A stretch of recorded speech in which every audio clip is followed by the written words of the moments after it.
Кристално јасно е дека СЈО, која делува како општинска организација на СДС, води политичка хајка против ВМРО ДПМН.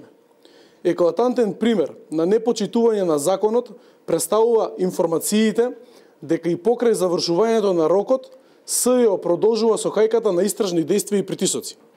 Член 22 од Законот за јавно обвинителство за гонење на кривични дела, поврзани кои произлегуваат од содржината на незаконското стење на комуникации гласи: Јавниот обвинител, кој раководи со јавното обвинителство, може да покрене обвинение или да нареди запирање на истражната постапка во период не подолг од 18 месеци од денот на превземањето на предметите и материјалите во негова надлежност. Согласно овој член, а тргнувајќи од фактот дека рокот од 18 месеци во кој Катица Јанева можеше да покрене обвиненија истече на 30 јуни 2017 година, Катица Јанева после 30 јуни нема овластување за истражување и гонење на кривични дела за кои беше надлежна согласно донесениот закон.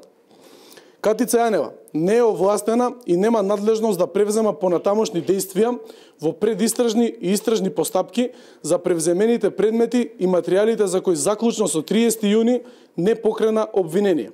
Ниту има овластување и надлежност за отварање и водење на нови кривични постапки.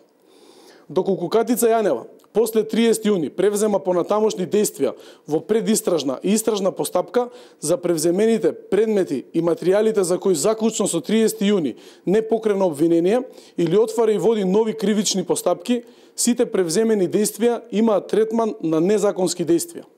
Катица Јанева ќе го прекрши законот. Законите во оваа држава важат подеднакво за сите и никој не е над законот, како што знае да каже и Катица Јанева.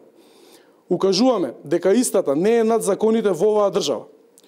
Воедно, СЈО е должно сите нелегално прислушкувани материјали веднаш и без исклучок во законска процедура да ги уништи и за уништувањето на материјалите да состави записник. Не уништувањето и нивно чување, поседувањето, користењето представува груба и сериозна злоупотреба на службената должност и е казниво согласно закон.